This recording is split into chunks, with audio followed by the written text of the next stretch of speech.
Hey everyone, this is Crow, and I wanted to go over a couple of the recent bannings that have been happening in Overwatch.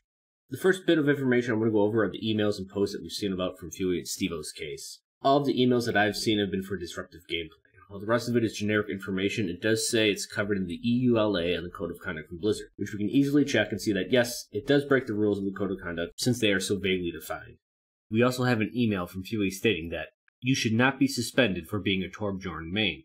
Further proof that Blizzard's reporting system is not working as intended. The other bit of information we have is from a single blue post from Battle.net on the thread about Fuey 500's banning. It only gives a small amount of information that says sometimes that means switching off at your teammate's request, sometimes that means working around your teammate's specialization. What this means is that you can be banned for not doing either of them, which means you can be banned for pretty much anything. Outside of that, we do have a single tweet from July saying that playing a certain hero is not against the rules. This goes against the blue post we saw on the forums. What we can tell by Fuey 500's second ban is that it's most likely an automatic system, not a manual one as Blizzard has stated. Fuey's second ban was in the middle of a match, as well as during Thanksgiving night. There is a slight possibility that there was someone working at Blizzard at 10 PM at night when Fuey was banned, even though the support live ticket was unable to be logged because of the Thanksgiving holiday. With conflicting evidence, we still don't know where Blizzard stands, and with the Overwatch League coming out, I don't believe they will say anything about the bannings or their stance on playing a single hero. It's a fragile time to alienate any one part of the community and could greatly affect the members of the Overwatch League. As for my argument on the case, I'll want to set some ground rules. First, when we talk about the team, we do not mean players themselves, we mean the community. We do this for consistency's sake. So in two different games, if we have the same heroes but different players, one game you cannot be banned for, while in the other one you're fine. Either your actions are bannable or they are not. The issue if we don't agree on this rule is it allows teams to bully other players or get banned, which has already started to happen. That includes playing a hero and jumping off the cliff. If the majority of the players on a team believe that is the correct action, then the other players must do so or be banned.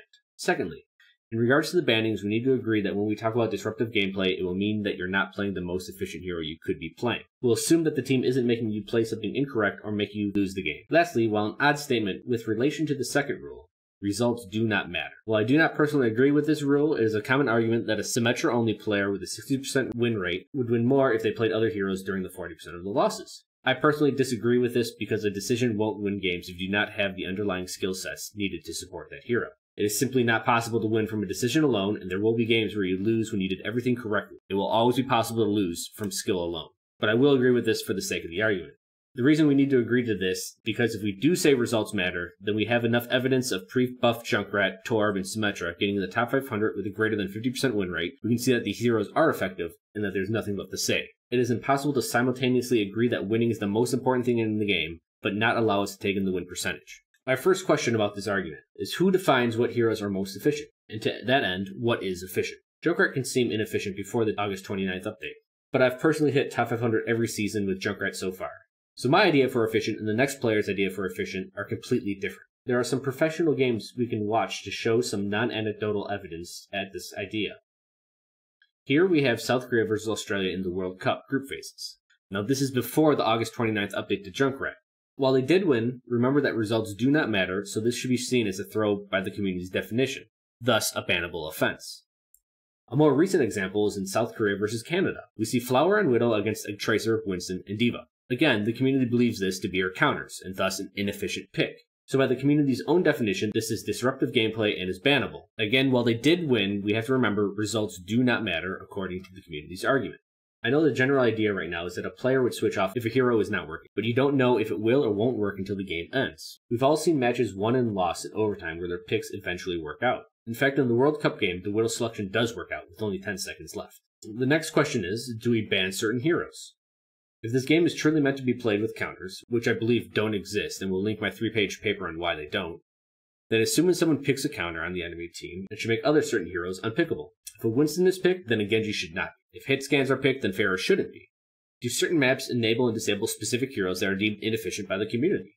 Now, with all this talk about banning certain heroes in professional play, another question comes up. Do we allow pro players to do whatever they want, but ladder players are second-class citizens where we have to be allowed to do something by said pro players? The only real difference between a pro player and a ladder player is skill on said hero. Then, now do we consider skill or lack of skill bannable, which is our next question. Does skill become a bannable offense? Let's say I pick Mercy, which I'm allowed to play by the community's rules. Then I play Battle Mercy, which works well, and we win. I'm told that even though we won, it's not efficient to play Battle Mercy. Therefore, it's a bannable offense. So now I have to change my actions on the said hero that I'm playing. With this agreement, we're saying it's not the hero that I've picked, but the actions I've taken on said hero. If I do not play the way the community believes is correct, then it is bannable. This means that any action, if not agreed upon by the community, is now a bannable offense. If during a fight, one player flanks right and another flanks left, is this efficient? If it isn't efficient, then which one of the two players should be banned? Other cases can be a decision to use a skill. If a Mercy player has Resurrect available, but there are two bad players, one player may be seen as efficient and the other not efficient. If the Mercy player chooses the wrong one, then it is a bannable offense. This isn't the worst part of the idea that skill is now a bannable offense. What about players with disabilities? I personally know viewers that can only play with one hand, and others with hearing issues. We also have some players that are colorblind. This means if you do not respond to a callout, you must be thrown. If you're only playing Symmetra because you can't play any other class that requires aiming, then it's a bannable offense. It doesn't matter if they can only rank up to a certain SR. If they make a play that's considered inefficient because of the disability they have, then they must be banned. In the end, at what point do we stop micromanaging each other? Because that's what this is all about. Someone doesn't agree with another player's opinion, and they fight about it. Right now, most of the community believes Overwatch is a science, so everything is a fact, and that there is a correct answer on how to play the game. It's my opinion that what they don't understand is that it's more of an art, meaning skill can win over your so-called facts. It's about your expression when playing a hero, and we shouldn't ban other forms of expression. In the end, I believe the only bannable offense when we're playing Overwatch is if they did or didn't try their best with the heroes they've selected. Remember that the community is how you want it to be. If you want it to be about hate and forcing your opinion on others, then that's what it'll become. Don't think that the hatred in the community will stop if you remove one tricks.